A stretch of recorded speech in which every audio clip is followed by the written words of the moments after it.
எல்லோரும் இன்புற்றிருப்பதை தவிர வேறொன்றுமறியேன் பராபரமே. எல்லா செல்வங்களையும் பராசக்தி அபிராமி எல்லோருக்கும் தந்தருள வேண்டும். நம்மளுடைய வாழ்க்கையில் நினைக்கக்கூடிய எந்த ஒரு விஷயமாக இருந்தாலும் அந்த விஷயம் நடப்பதற்கு ஒரே ஒரு சக்தி நமக்கு தேவை. ஒரு சக்தி, ஒரு பவர்.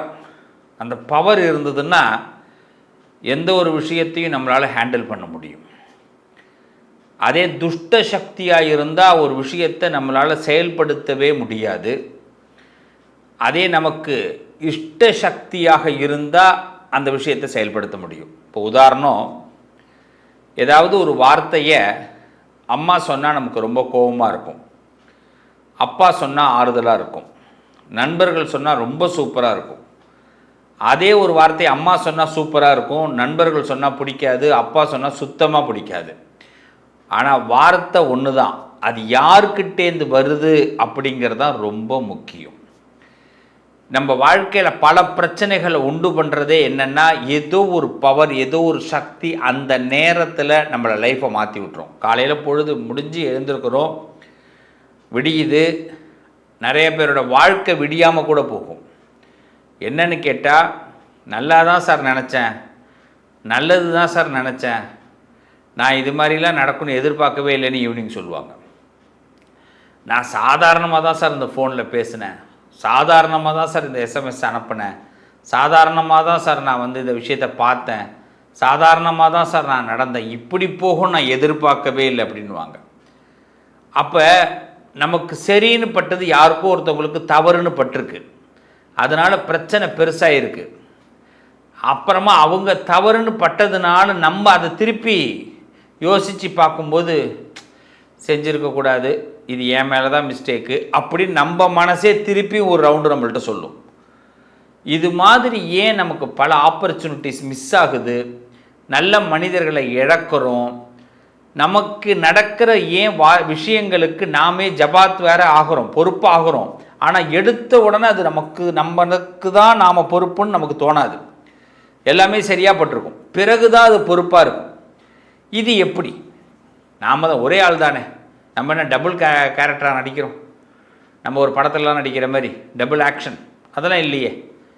அப்போ நம்ம ஒரு விஷயத்தை ஏற்றுக்கிறோம், கரெக்டாக இருக்குது, அதே இன்னொரு விஷயத்தை ஏற்றுக்க முடியல இன்னொரு நேரத்தில், அப்புறம் திருப்பி நமக்குள்ளே நம்ம மன்னிப்பு கேட்டுக்கிறோம். இப்படியே பல பிரச்சனைகளை சந்தித்து பல விஷயங்களை இழந்து நல்ல நேரத்தில் கைகூடுற நேரத்தில் வார்த்தையை விட்டு வகையாக சிக்கினவங்க எத்தனை பேர் இருக்கும் யோசிச்சு பாருங்கள். எத்தனை ஆப்பர்ச்சுனிட்டிஸை மிஸ் பண்ணியிருக்கிறோம். உடனே நம்ம என்ன பண்ணுவோம், என்ன ஆச்சுன்னே தெரில சார், இனிமேல் இந்த பொழப்பே வேணாம். தொழிலை வெறுக்கிறவங்க உண்டு, குடும்பத்தை வெறுக்கிறவங்க உண்டு, தன்னை அனாதை போல் பாவித்து கொள்ளக்கூடியவர்களும் உண்டு. இனிமேல் இந்த உலகத்தில் யாருக்கும் எந்த உதவியுமே செய்யக்கூடாது, நான் இப்படி நினச்சி அதை செய்யலை அப்படின்னு நம்மளை நாமளே திட்டமிடுறதுன்னு கூட தெரியாமல் குழம்பி நிற்போம். இதுக்கெல்லாம் காரணம் ஒன்றே ஒன்று தான், ஏதோ ஒரு சக்தி, கிரகத்துடைய தன்மை நம்மளை மாற்றுது. அப்படி எந்த கிரகம் நமக்கு சாதகமாக இருந்தால், எந்தெந்த கிரகம் சாதகமாக இருந்தால் நமக்கு நல்லது நடக்கும், எந்தெந்த கிரகம் சாதகமாக இல்லைன்னா நாம் வாயை பொத்தின்னு இருக்கணும் அப்படிங்கிறத பற்றி தான் இன்றைக்கி பேச போகிறோம். இது ஒரு அவேர்னஸ் வீடியோ தான்.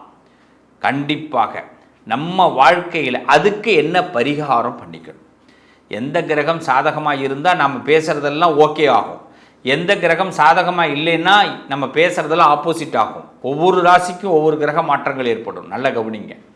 அடுத்தது அதுக்கு என்ன பரிகாரம் பார்க்கலாமா? வாங்க. ஒத்து வராத 3 நட்சத்திரம், சுத்தமாக ஒத்துக்காத 3 நட்சத்திரம், மொத்தம் 6 நட்சத்திரம். இந்த 6 நட்சத்திரக்காரர்களோடு இந்த மகர ராசிக்காரர்கள் கவனமாக இருக்கணும். ஏன்னா மகரம்ங்கிறது பெஸ்ட்டாக நம்ம எப்படி இருக்கணும்னு யோசிக்கிறவங்க, ஒஸ்ட்டாக போயிடக்கூடாதுன்னு நினைக்கிறவங்க, தர்மத்துக்கு கட்டுப்பட்டவர்கள், தர்மம் தலை காக்கும் நம்பக்கூடியவர்கள். ஒரு காலகட்டத்தில் சாமி கும்பிட்றதையே நம்பியிருக்க மாட்டாங்க, பிறகு சாமி கும்பிட ஆரம்பிச்சிடுவாங்க. ஒரு காலகட்டத்தில் சம்பிரதாயத்தை நம்பியிருக்க மாட்டாங்க, ஒரு காலகட்டத்துக்கு பிறகு சம்பிரதாயத்தை நம்ப ஆரம்பிப்பாங்க. ஒரு காலகட்டத்தில் எந்த விதமான கெட்ட பழக்கத்துக்கும் அடிக்ட் ஆகிறவங்க அதற்கு பிறகு அப்படி ஒரு அது மாதிரி நடந்த மாதிரி ஃபீலே இல்லாமல் ஒரு மிகப்பெரிய யோகிதாம்சத்தை பெறக்கூடியவர்கள். அப்படி மகர ராசிக்காரர்களுக்குள்ள ஒரு பெரிய ஞானம், ஞானி, யோகி எல்லாருமே இருப்பாங்க. மகர ராசிக்காரர்கள் இடத்துல இருந்து தான் யோகிகள்லாம் வராங்க, ஞானிகள் வராங்க, தவவான்கள்லாம் வராங்க. அப்படிப்பட்ட உயர்ந்த ராசி மகர ராசி. ஆனால் தன்னை திருத்தி கொள்ளக்கூடிய ராசி. தனக்கிட்ட இருக்கிற தப்பு, தன்கிட்ட இருக்கக்கூடிய வருத்தம், தன்கிட்ட இருக்கக்கூடிய பிரச்சனைகளை மாற்றிக்கிற ராசி. யாருக்காவது ஒருத்தவனுக்கு தன்னோட குணத்தினால கஷ்டம் வருதுன்னா அந்த குணத்தையே மாற்றிப்பாங்க. ஆனால் அது கொஞ்சம் டைம் எடுத்து தான் நடக்கும். ஆனால் எடுப்பாங்க, கண்டிப்பாக அது நடக்கும். அப்படிப்பட்ட மகான்களுக்கு ஒரு 6 நட்சத்திரம் செட் ஆகாது. என்னங்க இது கொடுமை! மகான்களுக்கு 6 நட்சத்திரம் செட் ஆகாது. ஆமாங்க, இந்த 6 நட்சத்திரங்கள் இவங்களுடைய தலையெழுத்தையே மாற்றும். இந்த 6 நட்சத்திரத்தில் ஏதாவது ஒன்று செஞ்சோம்னா தலையெழுத்து மாறும். 6 நட்சத்திரத்தில் வந்து ஏதாவது இந்த 6 நட்சத்திரக்காரர்களோடு பழகணும்னா நம்ம தலையெழுத்தை கிறுக்கிட்டு போடுவாங்க. தலையெழுத்து மாறும்னா 2 பலன் இருக்குது. ஒன்று நல்லதாக எடுத்துக்கணும், இல்லை கெட்டதாக எடுத்துக்கணும். இது நான் சொல்கிறது பார்த்தீங்கன்னா பிரச்சனை. தலையெழுத்தை கிறுக்கிடுவார்கள் இந்த 6 நட்சத்திரக்காரர்கள். அப்போ இந்த தலையெழுத்தை மாத்திரான். அப்போ என்ன செய்யக்கூடாது? 6 நட்சத்திரக்காரர்களோட பழகக்கூடாது. இந்த 6 நட்சத்திர அன்று நம்ம ஒரு காரியத்தை துவங்கும் போது யோசித்து செயல்படும். வேறு வழி இல்லைங்க. இந்த 6 நட்சத்திரக்காரங்களோட தான் நான் பொழப்பு நடத்தணும், வேறு வழி இல்லை. இந்த 6 நட்சத்திரத்தன்னைக்கு தான் நான் ஒரு காரியத்தை ஆரம்பிக்கணும் அப்படின்னா 2 பரிகாரம் பண்ணணும். ஒரு பரிகாரம், நீங்கள் அவசியம் சிவபெருமானை வழிபாடு செஞ்சு சிவனை நம்பி இறங்கணும். 2வது சித்தர்களை நம்பி இறங்கணும். 2 பேர் தான், வேறு வழியே கிடையாது. ஒன்று சித்தனை நம்பணும், இல்லை சிவனை நம்பணும். மகரிஷிகள்னு சொல்லுவாங்க, யோகிகள், ஞானிகள், பஜன் பாடுபவர்கள், உத்தரவு ஆண்டவனோட உத்தரவு, பஜன் பாடுபவர்கள், இறை நாமத்தையே சொல்லி கொண்டிருப்பவர்கள். ஒன்று இவர்களை நம்பணும், இல்லைன்னா சிவனை நம்பணும். இந்த 2 பேரை கிட்ட நம்பினா மட்டும்தான் இந்த 6 நட்சத்திரத்தில் நீங்கள் ஒரு காரியத்தை ஆரம்பித்தாலும் இந்த 6 நட்சத்திரக்காரர்களோடு நீங்கள் தொடர்பில் இருந்தாலும் சமாளிச்சுக்கலாம். இல்லைன்னா நாம் போகிற வண்டி ஸ்பீடு போனாலும் ஸ்பீடு இல்லாமல் போனாலும் அந்த இடத்த அடையிறதுக்கு ரொம்ப சிரமத்தை ஏற்படுத்தும். அப்போ அந்த நேரங்கள் நமக்கு மைனஸ் உண்டாகும். ஸோ நீங்கள் தொழிலில் இருக்கிறவங்க, வியாபாரத்தில் இருக்கிறவங்க, பிஸ்னஸில் இருக்கிறவங்க, உங்களுடைய லைஃப்பில் வந்து நீங்கள் வந்து இந்த நட்சத்திரத்தை அன்னைக்கு எப்படி இருக்கணுங்கிறத நான் சொல்லி கொடுத்துட்றேன். முதல்ல எந்த நட்சத்திரம் நமக்கு எடுக்குது அப்படின்னா, ஒரு ஒத்து வராத நட்சத்திரம் அப்படின்னா நமக்கு மிருக சீரிஷ நட்சத்திரம். நல்ல கவனிங்க. இந்த சில நட்சத்திரங்கள் வந்து நமக்கு பெரிய மைனஸை கொடுக்கும். அதில் வந்து ப்ளஸ்ஸாக இருக்கிற நட்சத்திரம் என்னங்கிறத நான் அடுத்த பதிவில் கொடுக்குறேன். உங்களுக்கு இந்த மகர ராசிக்கு ஒரு 3 நட்சத்திரம் ரொம்ப பெஸ்ட்டாக இருக்குது. அந்த நட்சத்திரம் என்னங்கிறத நான் அடுத்த பதிவில் உங்களுக்கு நான் கொடுக்குறேன். இந்த பதிவில் ஒஸ்ட்டாக இருக்கிற நட்சத்திரத்தை மட்டும் முதல்ல கொடுக்குறேன். முதல்ல ஒஸ்ட்டாக இருக்கிற நட்சத்திரம் எதுனா பூசம், அனுஷம், உத்திரட்டாதி. மகர ராசிக்காரர்கள் பூச நட்சத்திரக்காரர்களோடு பழகினீங்கன்னா, பூச நட்சத்திரத்தன்னைக்கு ஒரு விஷயத்தை ஆரம்பிச்சிங்கன்னா அவங்க திடீர்னு உங்களை மறந்துடுவாங்க. பூச நட்சத்திரக்காரர்கள் உங்களுக்கு செட் ஆக மாட்டாங்க, மறந்துடுவாங்க, காலத்தாமதப்படுத்துவாங்க. உங்களை வந்து ஏதாவது உங்கள்கிட்ட இருக்கிற குறைகளை சொல்லி நகையாடுவாங்க, மனசை கஷ்டப்படுத்துவாங்க, காயப்படுத்திடுவாங்க. வேண்டாம். மகர ராசிக்காரர்கள் அனுஷ நட்சத்திரக்காரர்களோட பழகினீங்கன்னா, அவங்கள நம்பினீங்கன்னா, அவங்க போகிற ஸ்பீடுக்கு உங்களை போக முடியாது. உங்களை காரியத்துக்கு மட்டும் பயன்படுத்துவாங்க. உண்மையான அன்பு கிடையாது. உங்கள் பணத்துக்கும் உங்கள் மதிப்புக்கும் வளர்ச்சிக்கு மட்டும்தான் உங்கள்கிட்ட மரியாதை செலுத்துவாங்க. உங்களை தனிப்பட்ட மனுஷனாக அவங்க பார்க்க மாட்டாங்க. உங்கள்கிட்ட இருக்கிற பேக்ரவுண்டை தான் அவங்க பார்ப்பாங்க. உத்திரட்டாதி நட்சத்திரக்காரர்களோட பழகினீங்கன்னா உங்களுக்கு ஏற்படக்கூடிய துன்பத்தில் பங்கெடுக்க மாட்டாங்க, கஷ்டத்தில் பங்கெடுக்க மாட்டாங்க. பேருக்கு ஆறுதல் கொடுப்பாங்க. பேருக்கு என்கிட்ட சொல்லியிருக்கலாமே, இது ஏன் என்கிட்ட சொல்லாமல் செஞ்சேன்னு கேட்பாங்க. சொல்லியிருந்தீங்கன்னா ஃபோன் எடுத்துருக்க மாட்டாங்க. அதேமாதிரி இந்த 3 நட்சத்திரத்தன்னைக்கும் நீங்கள் ஒரு விஷயத்தை ஆரம்பிக்கிறீங்கன்னா காலதாமதம் ஆகும், வேஸ்ட். அன்னைக்கு ஆரம்பிக்காதீங்க. அதே மாதிரி இன்னொரு 3 நட்சத்திரம் இருக்குது. புனர்பூச நட்சத்திரம், விசாகம், பூரட்டாதி. இந்த புனர்பூச நட்சத்திரத்தை அன்னைக்கு நீங்கள் ஒரு விஷயத்தை ஆரம்பிச்சிங்கனாலோ அந்த நபர்களோட பழகுனீங்கனாலோ உங்களுக்கு உங்களை டவுன் பண்ணி அவங்க மேலே ஏறுவாங்க. உங்ககிட்ட இருக்கிற ஒரு மைனஸை சொல்லி காட்டி மற்றவங்கள்ட்ட அவங்க அனுதாபம் வாங்கிடுவாங்க. அதேமாதிரி விசாக நட்சத்திரக்காரர்களோடு நீங்கள் பழகுனீங்கன்னா அவங்களோட நீங்கள் டையப் வச்சுக்க வேண்டிய கட்டாயம் வந்ததுன்னா உங்களை பாதி கிணத்துல தள்ளி விட்டுட்டு போயிடுவாங்க, இல்லை பாதியில் நிப்பாட்டிட்டு போயிடுவாங்க. பூரட்டாதி நட்சத்திரக்காரர்களோட பழகுனீங்கன்னா நீங்கள் பணம்ங்கிறது என்னன்னு உணர முடியும்.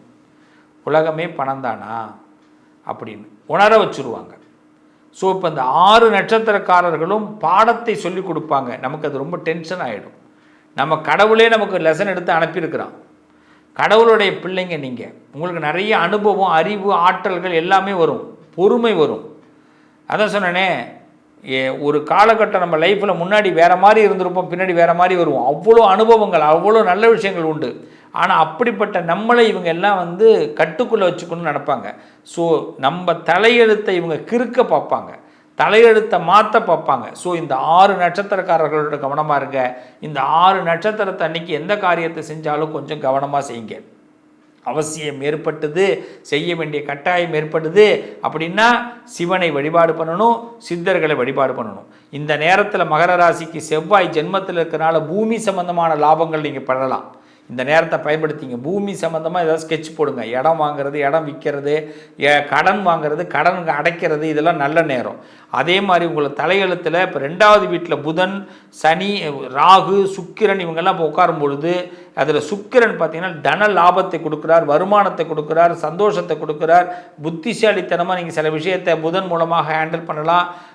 எதிரிகள் யாருங்கிறத கணக்கிட்டு கொடுக்க முடியும். இந்த நேரத்தில் பெஸ்ட்டாக உங்களுக்கு ஒரு மூமெண்ட்டை இந்த கிரகங்கள் கொடுக்குது. ஸோ இந்த கிரகங்கள் பெஸ்ட்டாக கொடுக்குறத இந்த 6 நட்சத்திரத்தன்னைக்கு ஆரம்பிக்காதீங்க. ஒரு இடமே வாங்குறீங்கன்னா இப்போ ஆரம்பிக்கக்கூடாது, 6 நட்சத்திரத்தன்னைக்கு ஆரம்பிக்கக்கூடாது. பூமி சம்மந்தமாக போய் பார்க்குறீங்கன்னா 6 நட்சத்திரத்தை ஆரம்பிக்கக்கூடாது. அதுமாதிரி ஏதாவது சுப நிகழ்ச்சிகளை பற்றி பேசணுன்னா அந்த 6 நட்சத்திரத்தன்னைக்கு ஆரம்பிக்கக்கூடாது. அப்போ எப்போ ஆரம்பிக்கலாம்? உங்களுக்கு 3 நட்சத்திரம் ரொம்ப பெஸ்ட்டாக இருக்குது. நான் அதை அடுத்த பதிவில் சொல்கிறேன். அதில் இப்போ ஒரு 3 நட்சத்திரத்தன்னைக்கு நாங்கள் ஆரம்பிக்கலான்னா எப்போங்க ஆரம்பிச்சிக்கலாம் அப்படின்னா உங்கள் ஜென்ம நட்சத்திரம் பெஸ்ட்டு. உத்திராடம், திருவோணம், அவிட்டம். உத்திராடம், திருவோணம், அவிட்டம் உங்களுக்கு சக்ஸஸ் ஆகும்.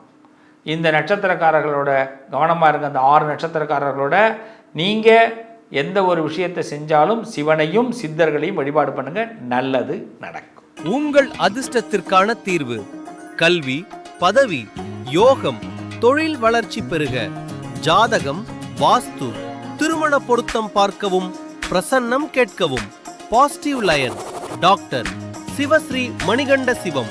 தொடர்பு கொள்ள வேண்டிய வாட்ஸ்அப் எண் 7904137178.